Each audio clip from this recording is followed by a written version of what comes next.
సింహరాశి వారికి చిన్న చిన్న ఇబ్బందులు ఉన్నప్పటికీ కూడా మంచి యోగానే ఉందండి. మీకు గురుడు రక్షగా ఉంటాడు, మిమ్మల్ని కాపాడుతూ ఉంటాడు, భయపడాల్సిన అవసరం లేనే లేదు.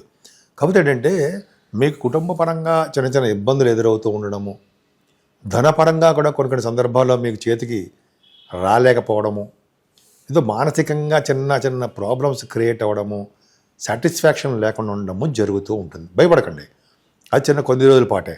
కానీ మీకు ధనం విషయంలో చింత వలదు, అంటే ఆలోచించవలసిన విషయమే లేదు. కానీ మీ తమ్ముళ్ళు, మీ తోబుట్టువులు మీకున్న రక్షగా ఉన్నారు, మీ సహాయ సహకారాలు చేస్తూ ఉంటారు. మీ కమ్యూనికేషన్ స్కిల్స్ని మీరు బాగా డెవలప్ చేసుకుంటూ ఉంటారు. అంటే మీకున్నటువంటి తెలివితేటలని బాగా డెవలప్ చేసుకుంటూ ఉంటారు. కొత్త కొత్త ఐడియాలు మీకు వస్తూ ఉంటాయి. పట్టుదల, ఏ పని చేసినా ఆ పనిలో పట్టుదల నిబద్ధతతో చేసి తీరతారు. ధైర్యంగా ప్రతి పనిలోనూ ముందంజలో వెళ్తుంటారు. మీ తమ్ముళ్ళకి మీరు ఒక విధంగా చెప్పాలంటే ధైర్యాన్ని నూరు పోస్తూ ఉంటారని చెప్తూ ఉండొచ్చు. తీర్థయాత్ర కూడా చేస్తారని చెప్పచ్చు. అంతేకాకుండా 4th హౌస్ లార్డ్ సప్తమంలో ఉన్నాడు కుజుడు. అంటే మీరు విదేశాలు వెళ్ళడానికి అవకాశాలు, చదువు రీత్యా అవకాశాలు ఉన్నాయి. మీ తల్లిగారికి ఆరోగ్య పరిస్థితి బాగుండడము, అలాగే వాహనాలు కానీ భూములు కానీ మీరు కొనుక్కోవడానికి అవకాశాలు ఉన్నాయి. ఇళ్ళు కానీ కొనుక్కోవడానికి అవకాశాలు ఎక్కువ ఉన్నాయండి. అలాగే మీ మ్యూజిక్ రంగంలో కూడా మీకు బాగా నేమ్ అండ్ ఫేమ్, ప్రఖ్యాతమైన వ్యక్తిగా మీరు ఉంటారు. అంతేకాదండి, రైతులకు కూడా చాలా మంచి అద్భుతమైన అవకాశాలు ఉన్నాయి. ఏదేమైనా మీ ఇంట్లో కొడుకు పుట్టబోతున్నాడు, మీకు మీ జాతకరీత్యా చూసుకోండి. మీ సంతానం వలన మీకు దినదిన ప్రవర్ధమానం అవుతూనే ఉంటుంది. అంటే డే బై డే మీరు బాగా డెవలప్ అవుతారని శాస్త్రం కూడా చెప్తోంది. సో గురు ప్రభావం వలన స్టాక్ మార్కెట్లను, షేర్ మార్కెట్లో కూడా మీరు ధన సంపాదన ఉండి తీరుతుంది. అష్టమంలో శని ఉన్నప్పటికీ కూడా పంచమ స్థానాన్ని గురుడు చూడడం వల్లనే మీ స్టాక్ మార్కెట్లో కూడా మీకు నేమ్ అండ్ ఫేమ్ వస్తుంది, డబ్బులు కూడా సంపాదించుకుంటారు. అంతే కదండి, మీకు సాహిత్య రంగం అంటే బాగా ఇష్టం అనుకుంటా. సాహిత్య రంగంలోనూ, కళారంగంలోనూ, సినిమాల కోసం ట్రై చేసేవాళ్ళు కూడా ఈ పంచమ భావం బ్రహ్మాండంగా ఉంది. అందుకని మీరు ఎక్కువగా ధర్మకార్యాలు, శుభకార్యాలు, ఎదుటి వాళ్ళకి భోజన వసతులు కల్పించడంలో మీరు ముందంజలో ఉంటారు. వివాహాది వేడుకలు బ్రహ్మాండంగా సాగుతున్నాయి. ముఖ్యంగా రవి, బుధ, కుజ, శుక్ర, రాహువులు సప్తమ స్థానంలో ఉన్నారు. కరెక్టేనండి. గురుదృష్టి కూడా ఉంది. ముఖ్యంగా రవి, కుజ, రాహువులు, రవి, కుజ, రాహువులు సప్తమ భావం తప్పు, శుక్రుడు కూడా తప్పే. కానీ ఇక్కడ ఏమైందంటే రవి బుధులు ఉండడం వలన మీకు మంచి వివాహాది వేడుకలు, మంచి భార్యాభర్తలు కలిసి ఉండడము, అలాగే మీకు కోరుకున్న సంబంధాలు రావడానికి అవకాశాలు ఎక్కువ ఉన్నాయి. కానీ కుజ శుక్రులు సప్తమ భావంలో ఉండడం వలన అంత అద్భుతంగా మాత్రం ఏమి ఉండదండి. అంటే కొంతమందికి సినిమా రంగంలో సంబంధించిన వ్యవహారాల్లో షూటింగ్లు కానీ రావడానికి అవకాశం ఉంది. ఏమైనా సప్తమ స్థానంలో రవి, కుజ, శుక్రులు తప్పు. 4th హౌస్ లార్డ్గా సప్తమంలో ఉన్నాడు కాబట్టి విదేశ పర్యటన కలిగించడానికి, మీ వ్యాపారాభివృద్ధి కలిగించడానికి అవకాశం ఉంది. ఇక్కడ చిన్న పాయింట్ ఉందండి. శని, శుక్రుడు ప్లస్ రవి ఉన్నారు అష్టమ స్థానంలో.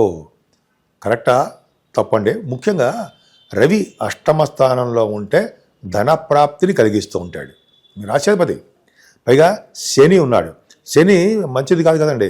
మీకు ఆల్రెడీ ఆల్మోస్ట్ మీకు అష్టమ శని అని చెప్తూ ఉంటాం, తప్పు. పైగా శుక్రుడు 10th హౌస్ లార్డ్ అయిపోయాడు. 10th హౌస్ లార్డ్ అష్టమలో ఉన్నాడు. అంటే మీ ఉద్యోగ రీత్యా మీరు ఎందుకు శ్రద్ధ చూపించరండి.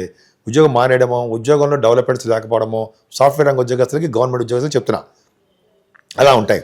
పైగా శనితో కలిసిన శుక్రుడు ఎగ్జాల్టేషన్ ఉండడం వలన మీకు మీ ఐడియాలు కానీ, చెడు ఆలోచనలు, చెడు స్నేహితులు, చెడు ప్రవర్తన ఉండడానికి, దారి తీయడానికి అవకాశం ఉంది. కొంచెం జాగ్రత్తగా ఉంటే సరిపోతుంది. శని శుక్రులు అష్టమ స్థానంలో ఉండడం తప్పు. పైగా రవి కూడా అష్టమంలో ఉన్నాడు. శని రవులు అష్టమంలో ఉంటే ఫాదర్ కూడా కొంచెం చిన్న చిన్న ఇబ్బందులు కలగడానికి అవకాశం ఉంది. భయపడాల్సిన అవసరం లేదండి. మీకు శని శుక్రుల వలన, అంటే అష్టమ స్థానం వలన గెయిన్స్ రావడానికి, అంటే మంచి డెవలప్మెంట్స్ ఫైనాన్షియల్గా ఉండడానికి అవకాశం ఉంది. అంటే సడన్ గెయిన్స్ అంటాం అన్నమాట మనం. సరే, మీ శుక్రుడే 10th హౌస్ లార్డ్ భాగ్యంలో బ్యూటిఫుల్గా ఉన్నాడు. అంటే 26 మార్చి నుంచి మీకు దశ తిరిగినట్టే. ఎందుకంటే 10th హౌస్ లార్డ్ భాగ్యంలో ఉన్నాడంటే నేమ్ అండ్ ఫేమ్ వస్తుంది.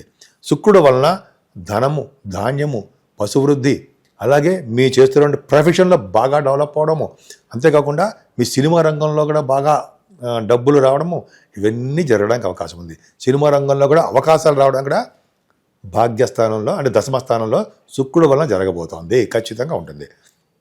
అంతేకాకుండా 10th హౌస్ ప్రొఫెషన్ కుజుడు చూస్తున్నాడు కాబట్టి సాఫ్ట్వేర్ రంగ ఉద్యోగస్తులు కూడా మంచి అవకాశాలు, గవర్నమెంట్ సంబంధించిన ఉద్యోగస్తులు కూడా ప్రమోషన్స్ రావడము ఇవన్నీ జరగబోతున్నాయి.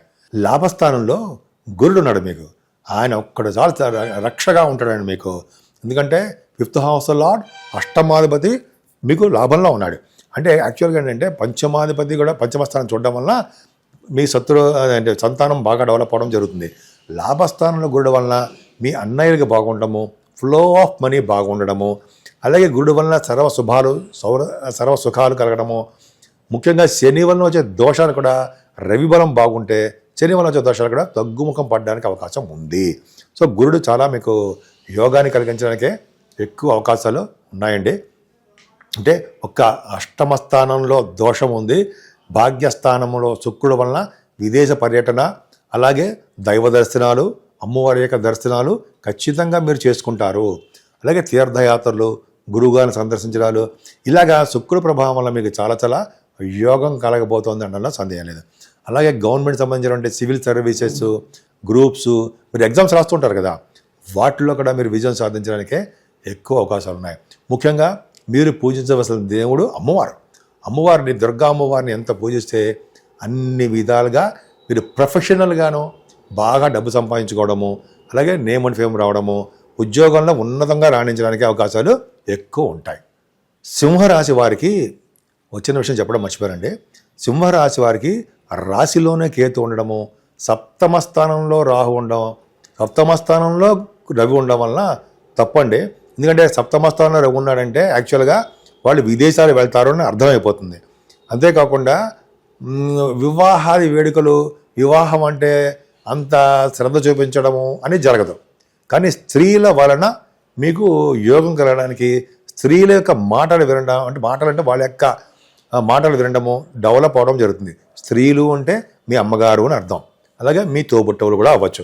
సో వాళ్ళ యొక్క సహాయ సహకారాలు, వాళ్ళ యొక్క ఐడియాలు అంటే సరే అవి బాగా మీకు వస్తాయి, డెవలప్ అవుతారు.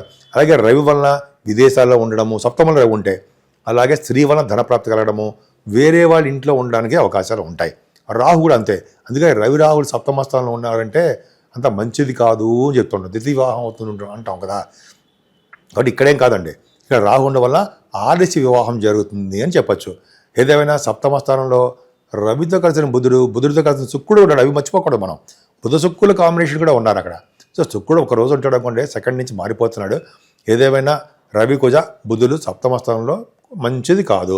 అంటే వివాహాది వేడుకలు ఆలస్యం అయిపోతూ ఉంటాయి. అలాగే ఈ రాశిలో కేతు వలన కూడా చిన్న చిన్న ప్రాబ్లమ్స్, మానసికంగా ఇబ్బంది పడ్డము, చిన్న చిన్న ప్రాబ్లమ్స్, అష్టమ స్థానం వలన కూడా మానసికంగా ఆవేదనలు, ఇవన్నీ చిన్న చిన్న ప్రాబ్లమ్స్ ఉంటాయండి. బట్ మీరు ఏం భయపడాల్సిన అవసరం లేదు. శనీశ్వరుడికి వెంకటేశ్వర స్వామి దగ్గర అఖండ దీపారాధన పెట్టిన, ఆంజనేయ స్వామి వారిని కొలిచిన, శనీశ్వరుడు 7 శనివారాలు నువ్వుల నూనెతో అభిషేకాలు చేసిన చక్కటి అభివృద్ధి కలుగుతుంది. ఆంజనేయ స్వామి వారికి శనివారం కానీ మంగళవారం కానీ సింధూరం రాయించడం వలన శని వల్ల వచ్చే దోషాలు పరిహారం అవుతాయి. అన్నిటికంటే ముఖ్యం శివుడికి అభిషేకాలు చేసుకోవడం వలన సర్వదా శుభాలు జరగడానికి అవకాశం ఉంది.